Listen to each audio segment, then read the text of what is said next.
What do I want to do with this special? I want to use comedy to bring people together, Prove that we're not that different. And also, I want to show that just because I'm Jewish, that's not the only thing I talk about. Let's talk about Israel.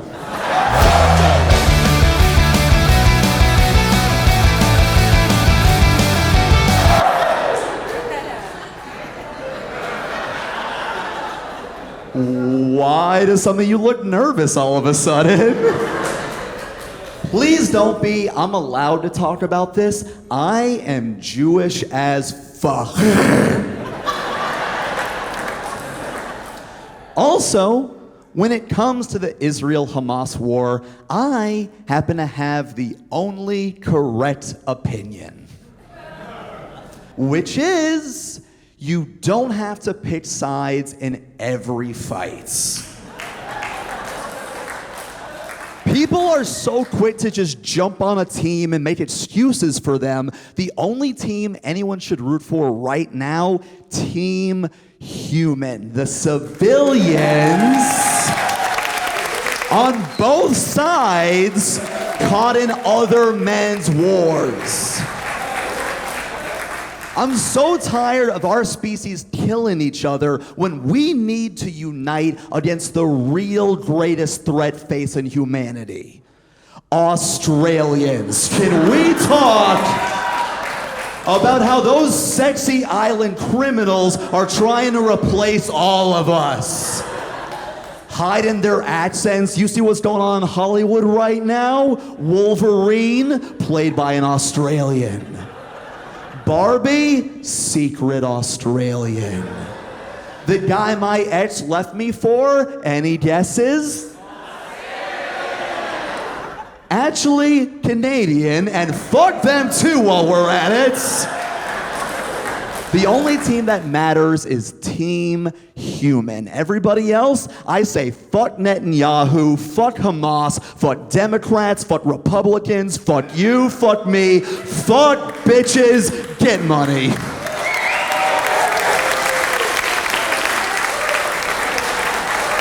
I know a lot of comedians say, don't talk politics, you might upset half the crowd, but I say, I can do better than half.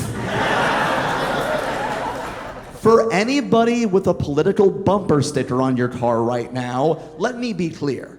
I don't care if you're a Democrat, I don't care if you're Republican. All that matters to me is that when you merge onto the highway, step on the gas. What are you doing? Move! Have you ever been cut off in a 70 by someone driving 8s?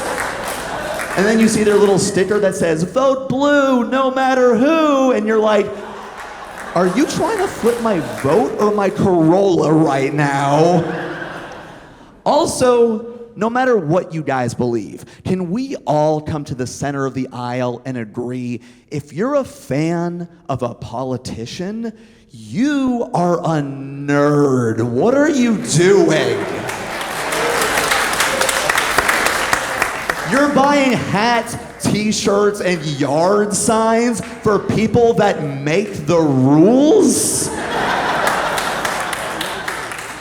Let me ask, when you were in high school, did you also buy merchandise from your principal, you dorks?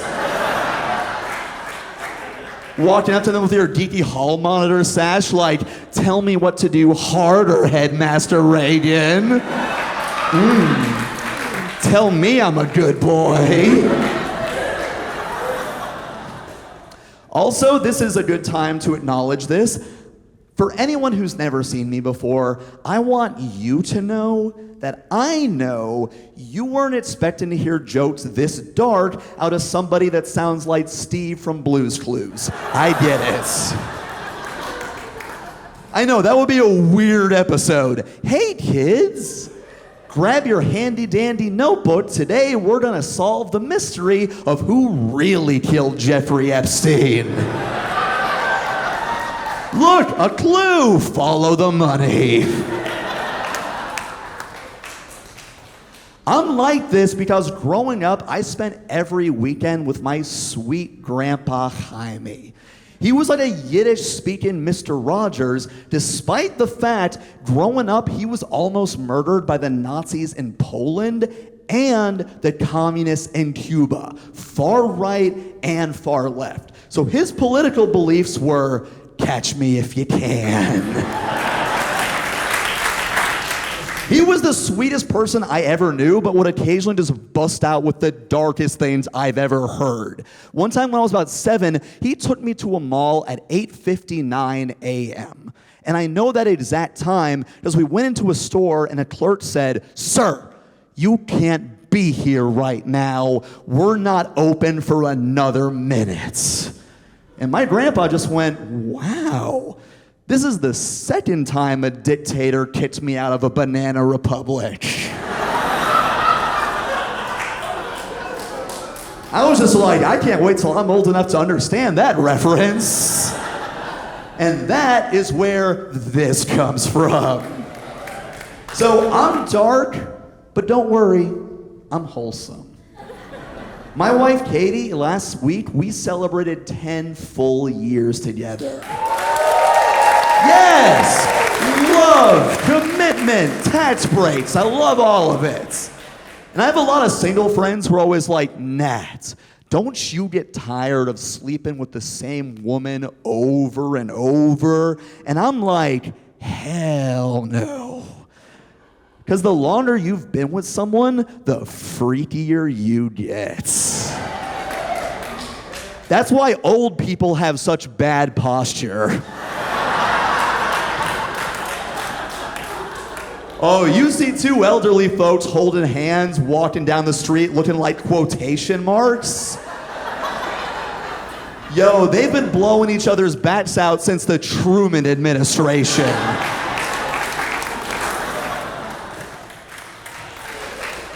And I have single friends who always try to brag to me about their hookups. They're always trying to say how freaky they are. They're like, yo, Nat, this girl last weekend, she was talking dirty. First of all, dirty talk isn't freaky. It's always the same. It's always, you like this dick? You like this pussy?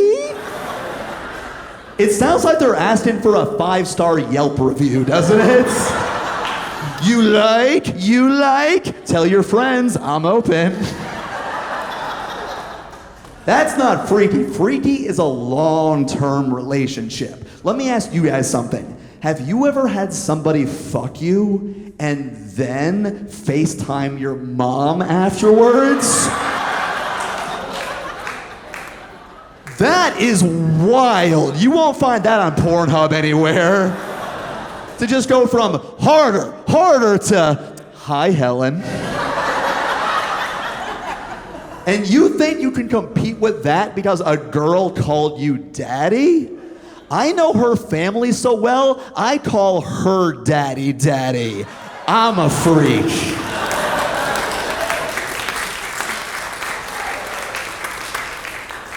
And I have to say, 10 years in, the best relationship advice we ever got that we try to live by day to day is no, you are gonna fight from time to time, but you have to let some stuff go. The biggest fight Katie and I ever had, when we first moved in together, she came home from the grocery store with an $8 jar of salsa, because she's fancy. I realized very early on that I am the cheapest thing she puts in her body.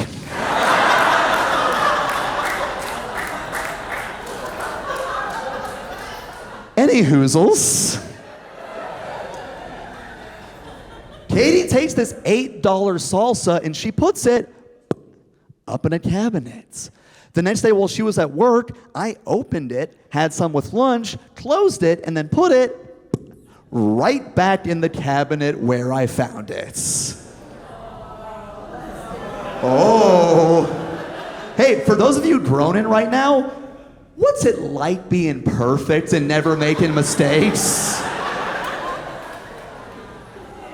5 days go by. All of a sudden, I hear Katie in the kitchen yell, why is there mold in my salsa? Now, a lot of guys, they would lie in this situation. Not me. I know admitting you're wrong is a sign of strength, not weakness. So I looked her right in her pretty blue eyes and I said, I have no idea. I mean, for $8, that should last way longer. If you want, I have a kitchen drawer filled with Taco Bell hot sauce packets. I got those for free, and they lasted since 3 Batmans ago. Oh, you guys know about the sauce drawer? Aw, who says white people have no culture? Live moss honkies. So then, Katie looks at me like she can't tell if she's madder at me or madder at herself for loving me. And she goes, how do you not know refrigerate after opening, Nathaniel? And that's when I knew she was real pissed off. She called me by my Christian name. Which is weird because she's also Jewish. By the way, couples in here and watching later, if you want to come up with a new nickname for your significant other, it's a fun game. Here's the formula. Just combine something sweet with a part of their body. For example, sugar dimples, honey cheeks. I call Katie molasses twat. That's ours. Don't steal it. So, I apologized to Molasses Twat for the salsa incident. And she forgave me, but remember what I said? She didn't let it go. For the next 4 years. Anytime she was at the grocery store without me, she would take a picture of that brand of salsa, text it to me, and say, where does this go after it's open? And because I'm petty and have too much free time on my hands, I would Photoshop that jar of salsa into different historical locations and text it to her and say, is this where it goes? Jar of salsa at the Last Supper, Tiananmen Square, covering Janet Jackson's nip slip at the Super Bowl. Justin Timberlake just like, that's spicy. But that's the biggest fight we ever had. Not a big deal, right? So I thought. Because 6 months before we got married, we went to a premarital counseling retreat weekend. And they had this one class on conflict resolution. A counselor was seated in the center of the room. There were chairs seated in a circle around her. We all took a seat. She started by saying, who wants to share the biggest fight you've ever had? And I thought, I should let couples with real problems take this one. And Katie went full NWA era Ice Cube and just went, yo, Dre, I got something to say. She put her hand up immediately because apparently she didn't think it was as funny as I did seeing a jar of salsa spill out the back of Abraham Lincoln's head with John Wilkes Booth behind him dipping a chip into it. Sic semper my anus. Luckily for me, another girl raised her hand a split second before Katie. The counselor chose her. She and her fiance came to the center of the circle, and she looked at this guy and went, every time we fight, I run away crying, and you never chase after me. At that point, I wanted to raise my hands and go, as a man, we can't be seen chasing women down the street while they're screaming and crying. look at people and say, it's okay, she wants this. I love it when you make me work for it, Stacy. So the counselor looks at this guy and says, why don't you chase after her? And the dude goes, baby, I never told you this before. Before we met, I dated a girl who used to always run away when we fought, and I chased after her every time. Until one day, I caught up, she turned around, and stabbed me 3 times in the chest. And she left me bleeding alone in a parking garage. He is sobbing at this point. His wife-to-be, she's ugly crying, snot bubble the word. She's like, I had no idea. The counselor is tearing up at this. Every couple in the circle is getting misty-eyed at this emotional display of vulnerability. All of a sudden, I feel Katie take my hand. She puts her head on my shoulder and just whispers, thank fuck I didn't bring up the salsa. Holy shit. They need this more than we do. We're crushing it up top. And that is when she finally let it go. Therapy works, everybody.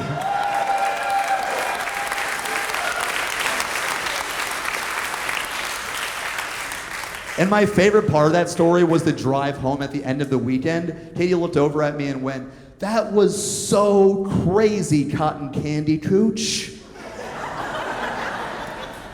I can't believe his ex just left him bleeding like that. And I went, I know. She really should have put him in the fridge after opening him up.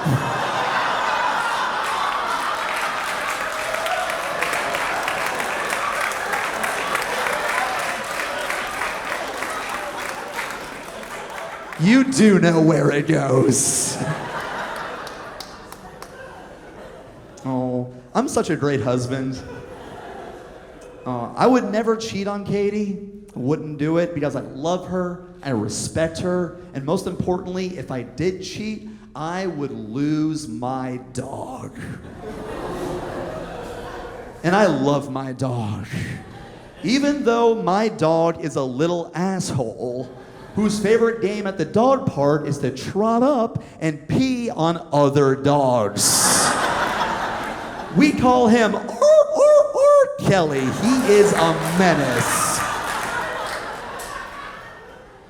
But you know something? He's my menace.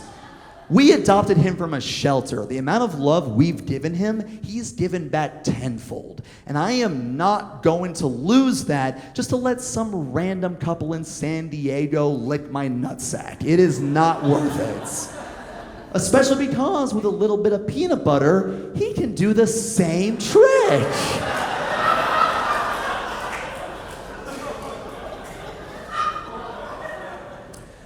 I'm from Florida.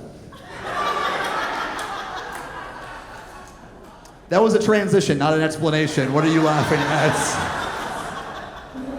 I'm so tired of people always saying, uh-oh, Florida's crazy. Listen, crazy is everywhere. Have you ever been to Arizona? I used to think Arizona was filled with old people. Turns out they're not old, they're dehydrated. Yeah, they just look 80 because they're not wearing SPF 80. And also, have you ever been to Mississippi? Yeah, I did a show there one time. The first billboard I saw just read, Mississippi, our kids can't read. And I just thought, well, if you're gonna make fun of them, at least you found a way they'll never know about. If you wanna know why so many crazy stories come out of Florida, it's because we have something called sunshine laws. that gives reporters immediate, easy access to arrest records. So it's not that we're more crazy, we just don't hide our shits. We put it out for the world to see like a woman in her 50s dated profile. Because they don't give a damn. Those don't start with, hi, they start with, here's the deal. I got 3 divorces, a case of gout, and I pee a little every time I giggle. But, young men, I got my own house. I pay my own bills. And I haven't had a gag reflex since 5 Batmans ago. Who wants some? That's right, women in their 50s in Florida. Honest, hot, and oppressively moist year-round. Hey, don't you groan, young lady. I want you to turn and look at the older women in the back right now. Don't look at me, look at them, Snickerdoodle Snatch. You look at their face, you look at their posture right now. You show respect to your horny elders. You've all heard of a MILF? I call them a MILT. That's a mother I'd like to thank for her slutty service. So yes, Florida is crazy, but as a whole, I think America is crazier. Because all across America, our healthcare system is so broken, hospitals charge $50 for Band-Aids. I once met a woman who started an OnlyFans to buy herself insulin. Yo, that is the saddest boner I can possibly imagine. Guys watching her going, hey fellas, you like these feet? Well, subscribe so I don't lose it to the diabetes.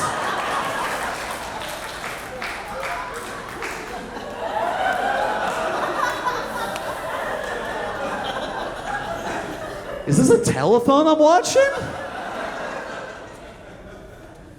I think the craziest place I ever performed, small town in the middle of Montana. And I think I was the only Jew they had ever seen. And I think that because after the show, this guy came up to me and said, hey, I'm Hank. I went to Miami once and I might have seen some Jews. Well, aren't you exotic? What gave you that suspicion, Hank? He goes, well, there were these guys, right? They had these curly fry sideburns, these little ashtray hats. And then he says, and I quote, I mean, they were either or something.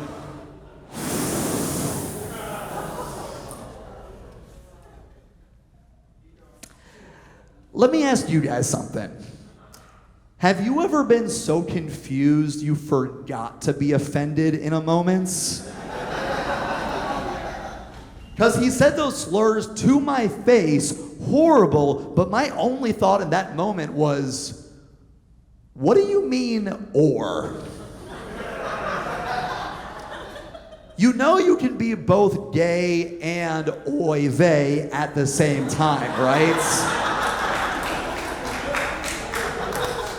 And he just went, what? How can you be gay and Jewish? So I fucked him. I had to. No, here's what really happened. I kept talking to Hank after he dropped those slurs, and I realized pretty quickly he's not a bad guy. He's just ignorant. That's how everyone he ever met spoke about people he never met.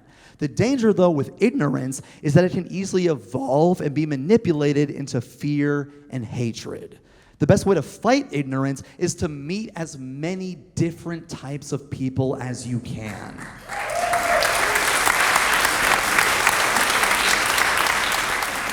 And I think to help with that, every city should have a human zoo.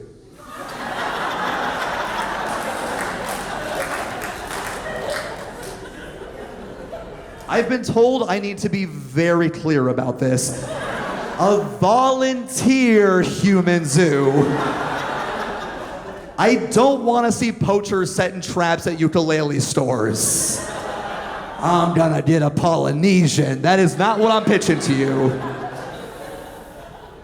But at volunteer human zoos, you could meet people from different backgrounds and see how much we all have in common. At a human zoo, people in Wyoming could meet their first trans person. People in Vermont could meet their first Muslim person. And people in Wisconsin could meet their first skinny person.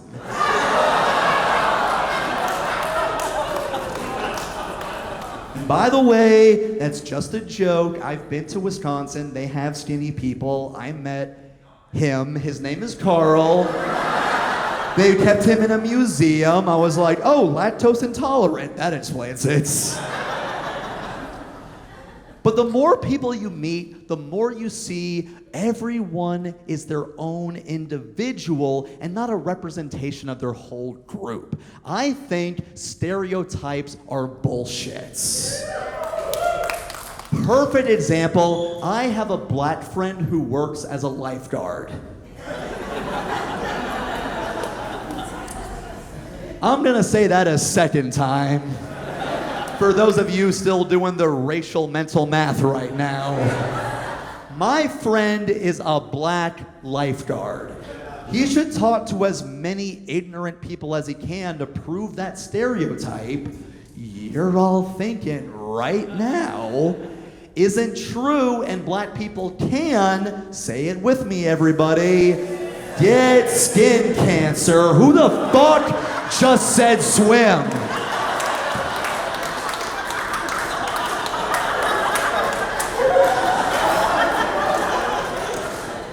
What did I just say about stereotypes?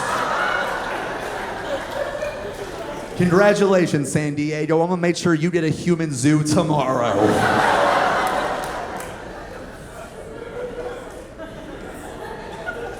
But it is true. We're all different, but I truly believe this. At our core, I believe we are all the same. Because I've traveled all over the world. Everywhere I've ever been, everyone I've ever met has been exactly the same. Fucking dumb, scared, bored, and horny. Every last one of them. By the way, if you thought I was gonna say, people are decent and generous and kind, you've never worked in fucking customer service. Dumb, scared, bored, horny animals.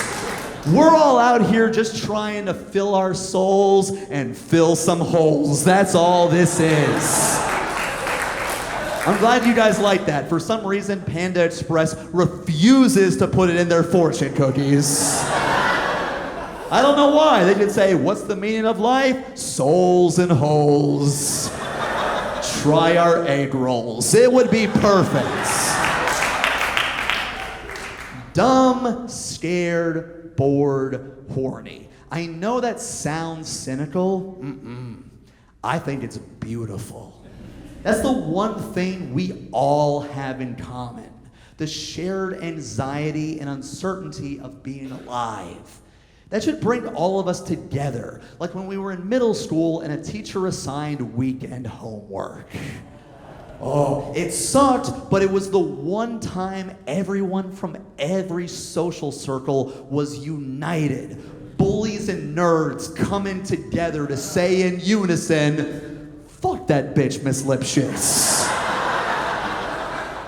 We should do that now, only instead of a teacher, it's life we should rally against. Let's unite right now. On the count of 3, I want everyone in here to just yell from the bottom of your soul, fuck life. 1, 2, 3. By the way, the people who yell fuck life the loudest, they work in customer service. I want to leave you guys in a good mood. I want to leave you with a message of hope. So here's my message of hope, everybody. Racism is everywhere. Good night, everybody. Thank you for coming. I'm just joking. I'm just joking. Sit down, sir. I appreciate it, but I'm just joking. What if that was actually my closer? Racism is everywhere. I'll be selling loose Xanax in the back if anyone's feeling sad all of a sudden. No, here is my real message of hope. Racism is everywhere, but that's because crazy is everywhere, not just Florida.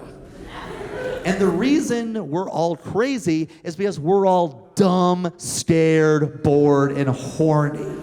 But while being dumb, scared, and bored can make you think and do horrible things to strangers, being horny can make you more open-minded than you've ever been.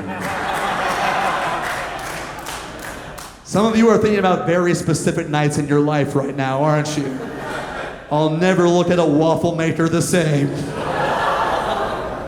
I saw a story a few years ago about a female white supremacist. She went to prison, and while she was in there, she fell in love with a black woman, realized she was gay, and now runs a charity helping reformed racists.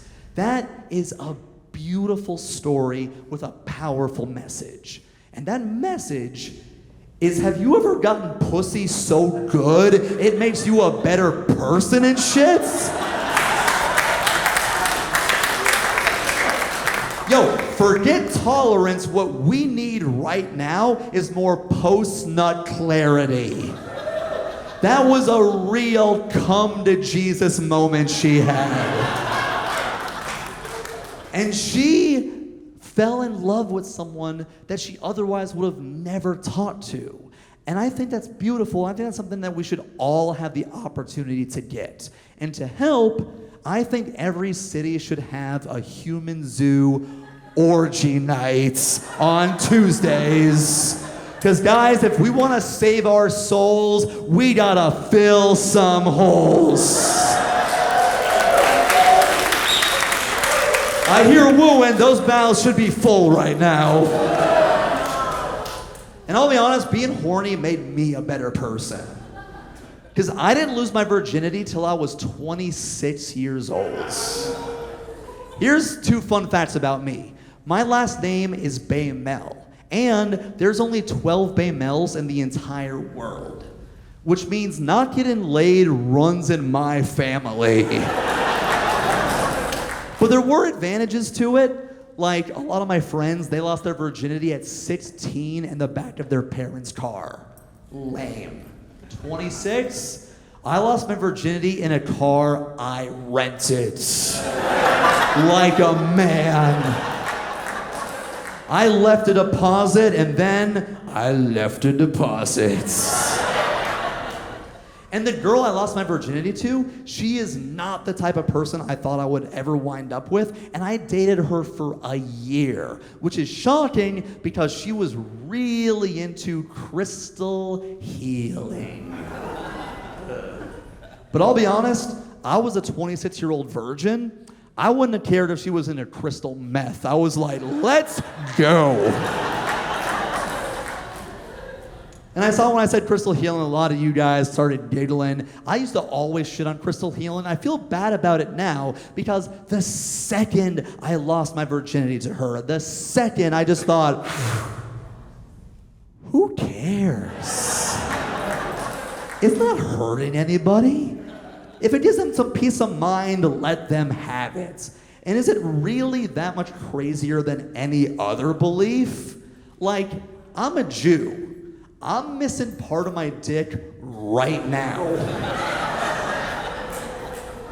Some of you guys are too, and you're not even Jewish. You just saw us do it and were like, they're smart, they must know something.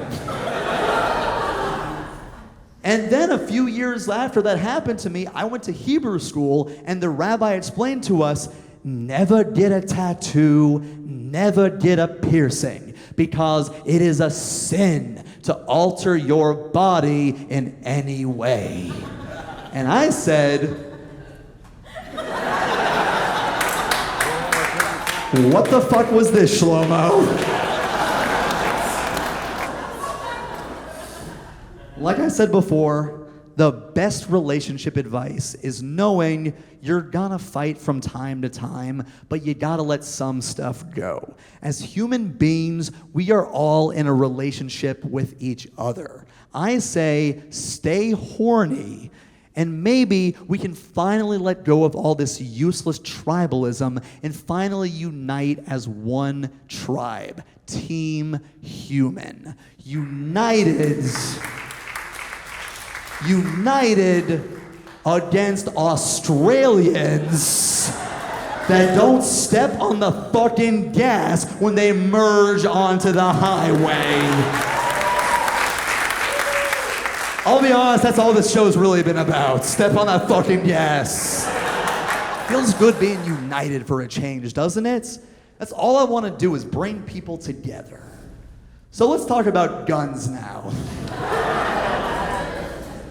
My wife took a women's self-defense class, and when she came home, I said, ooh, what did you learn, butterscotch pancreas? And she went, oh, the guy just made all of us women stand in line for an hour, and we took turns choking him.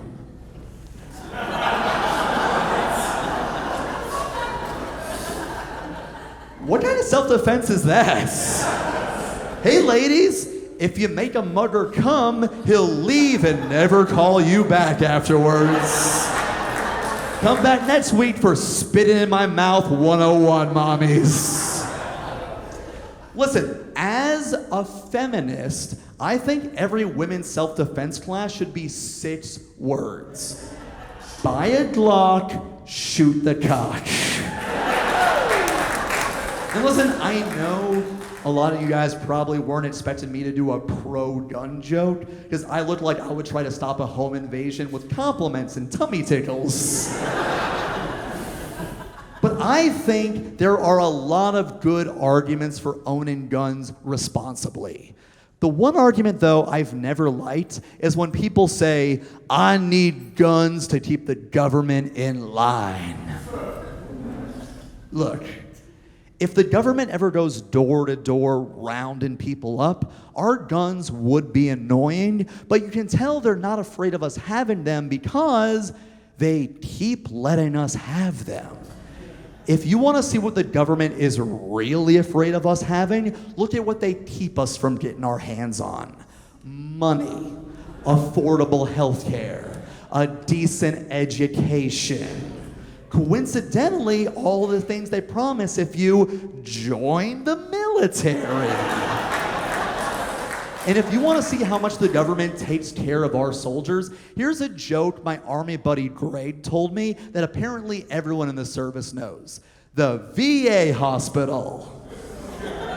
Giving veterans another chance to die for their country.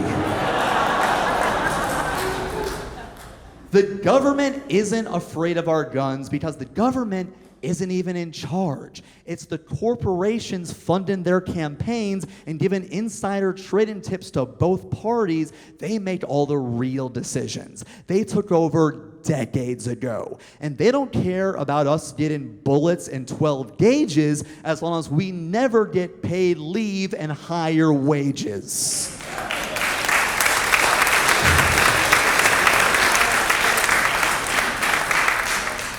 My wife said, do I have any dark circles below my eyes?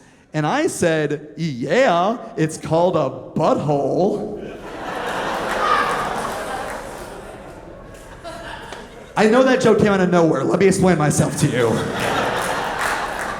As a comedian, I am legally required to say something funny up here every so often. Otherwise, as you just saw, this quickly goes from stand-up comedy to a manifesto, organizational gathering ceremony rally.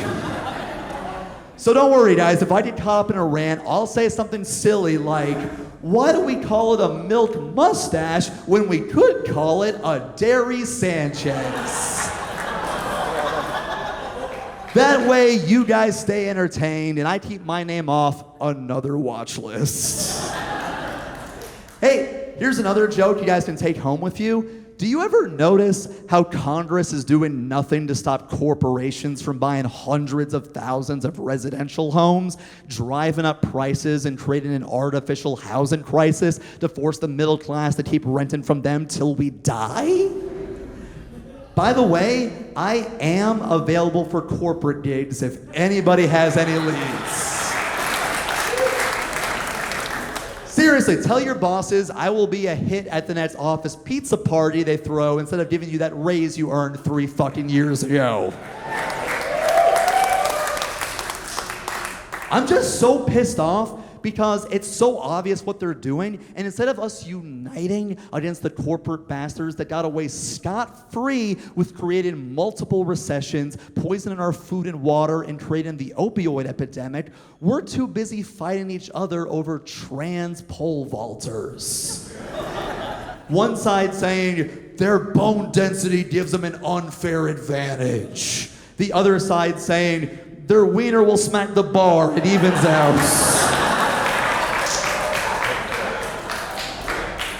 And I'm just over here going, can we focus on the fact that public schools are so shitty that trans people are the only reason anyone even knows what a goddamn pronoun even is?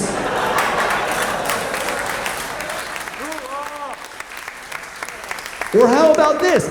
Guys, can we focus on the fact that there are microplastics in our balls? No one's talking about this because no one even knows this is 100% true. Researchers have found microplastics in every testicle and semen sample they've looked at. 100%. That means plastics are getting into fertilized eggs, which means we're gonna have a generation of plastic babies, and that is how you get more Kardashians. Can we stop that? But nope, we're just too distracted fighting over shit that shouldn't matter. And given the rise of AI, I guarantee you the next culture war they're gonna use to distract us from starting a class war is gonna be robot rights. Oh, it's coming. Because right now, robots already do a lot of the things some people complain minorities do. They're taking our jobs. Latinos. They control everything. The Jews. They're satisfying our women. Also the Jews.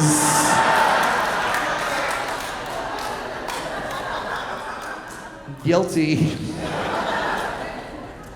And while we're fighting each other, politicians from both parties are cashing checks from the same corporations so they can stay in power by funding campaign advertisements. And the news, they're in on this. They run divisive stories 24/7 to keep us rage watching and rage clicking, because more eyeballs means they can charge more from their advertisers. And social media, their algorithms push divisive content to keep us online arguing with strangers all day so they can mine our data and sell it to, you guessed it, advertisers. All of the division that we're seeing right now all comes down to advertising. I had to edit jokes in this special just so I don't offend YouTube's precious Fantástico. advertisers. Forget land of the free, home of the brave. Our real slogan in this country is America. We'll be right back after a word from our sponsors.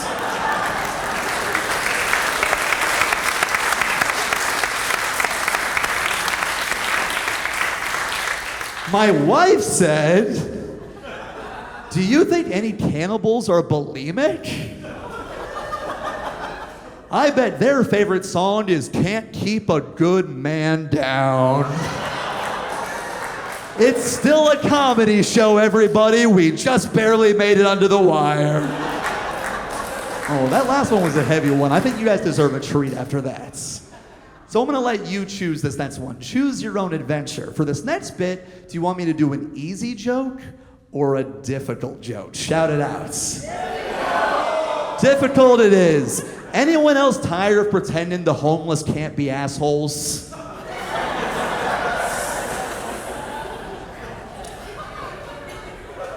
I'm a little concerned that this is an easy joke for some of you. Let me be clear. I'm not saying all homeless people are assholes. I'm saying some can be, like individuals in any other group. Exhibit A, when I was a teenager in downtown Orlando, a homeless gentleman came up to me and said, "Can I have $1?"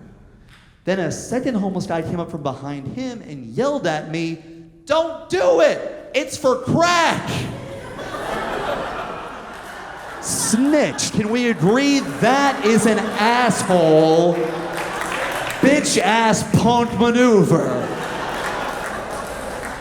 But then, the first homeless guy turned to the second, knocked him unconscious, kicked him in the ribs, spat on him, looked back at me and said, "Can I have $2?"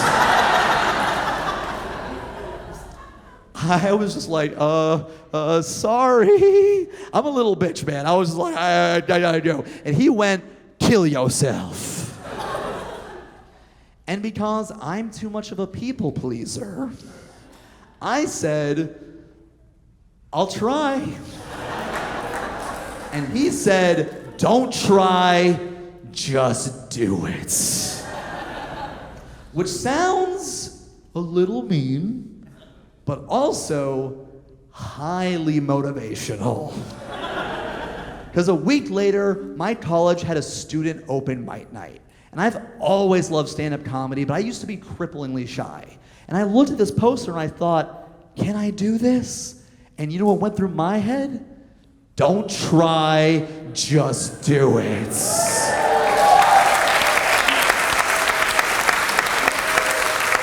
So I ran back to my dorm room, I got a notebook, and I wrote my very first suicide notes. And then I thought, yo, this is really funny. I should try stand-up comedy. So that fisty crackhead is the reason I am here right now.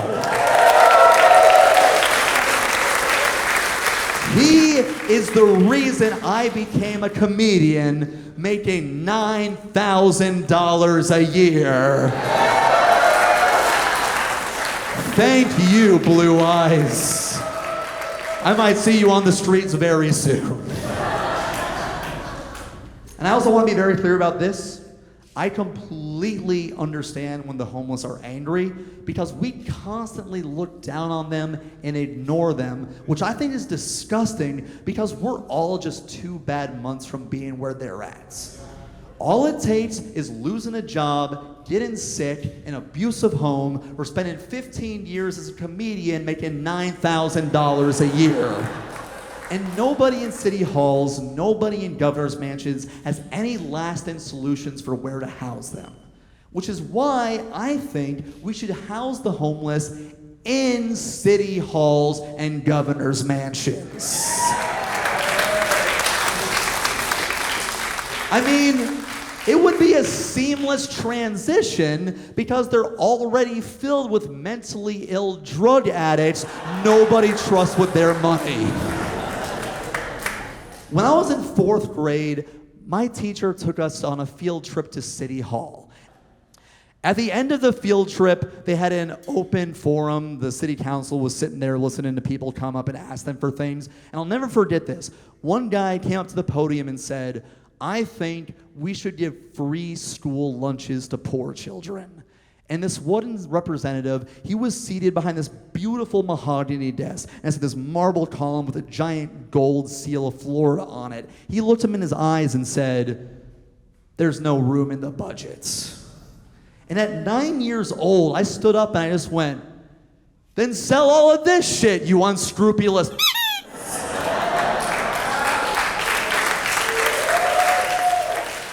And my teacher went, "Whoa, hey, Nat! Whoa! Excellent use of unscrupulous, young man. You've been looking at your vocabulary." I say politicians can work from home. Kick them out, sell everything in there on Pawn Stars, use that money to give free school lunches to poor children, let the homeless move in, then they can all get jobs when this now empty building gets turned into year-round spirit Halloweens. Vote for me. For what? Doesn't matter, vote for me. And the homeless people with mental health and addiction issues that refuse treatment, they can get jobs too, because what? They have demons? Spirit Halloween loves demons. I've thought of everything. And do the same thing for governors' mansions. Can we talk about that, by the way? If you want to end corruption, forget mansions. Everyone elected to any level of office should be forced to live in a studio apartment for the rest of their lives. Locked in 23 hours a day prison rules. And I think the size of it should be directly correlated to how good of a job you do. One of the walls should be a hydraulic press. Like a trash compactor. And it just closes in as your approval rating drops. You slash Social Security, ka-chunk. You get these 80-year-old politicians living like that for 2 weeks after having to take a shit down the garbage disposal. You'd see them on CNN like, new law, we're taxing corporations and we're gonna find a cure for Alzheimer's, cancer, and Alzheimer's. And we're giving sex robots to veterans. Thank you for your service. But do not make those sex robots too realistic. You don't want that. Because I once went to a porn store and I saw they're now selling talking vibrators. It was in a clear plastic case so you could push a button and hear it talk in the store. I am a curious boy. So I took it off the shelf, I pushed the button, and it was so realistic, it didn't even say anything. It just immediately started vibrating. Then it started vibrating faster. Then it started vibrating real fast. Then after 27 seconds, the thing just shut off and went, "Oh God, I'm so sorry." Ooh, hey, did you finish too? No? Listen, I'm real tired. Can you take care of yourself? I'll get you next time. You're the best.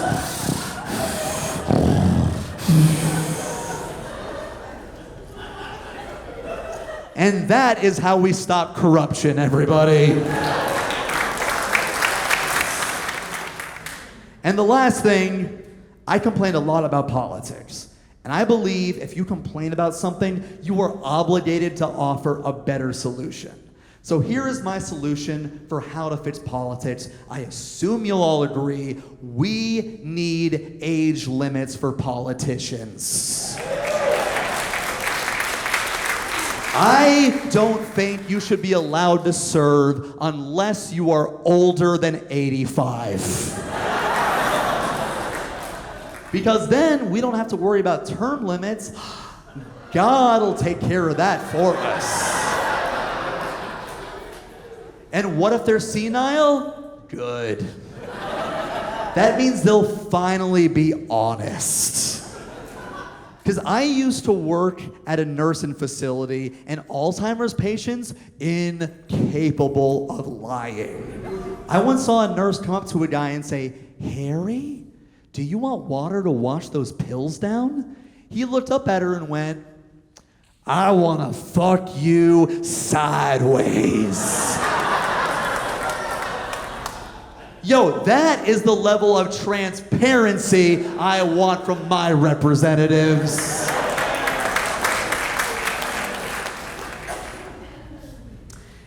And here's some advice that you will not hear from a nurse or from a doctor, from someone who worked with a lot of Alzheimer's patients.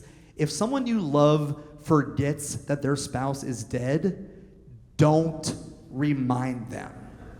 Because Alzheimer's is a brutal disease. I hope we cure it tomorrow. But the one bright side is you get to forget the worst things that have ever happened to you.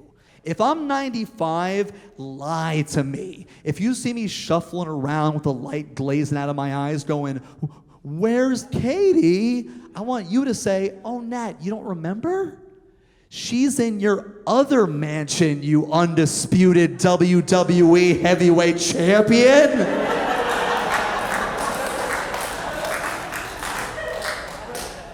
Really? Oh yeah, and she's still asleep because you fucked her sideways all night long. I did? Yes, sir. You told us all about it. You said you can finally enjoy doggy style for the first time in your life because as a young man, it used to hurt your balls slapping against her perfectly tight ass. But now that you're older, her ass is as fit and tight as ever, but your balls are so stretched out, you can just throw them over your shoulder like loose seatbelt fabric, and then just drill away like an unscrupulous, good vocabulary word, oil tycoon, while shouting, "Is this where the salsa goes?"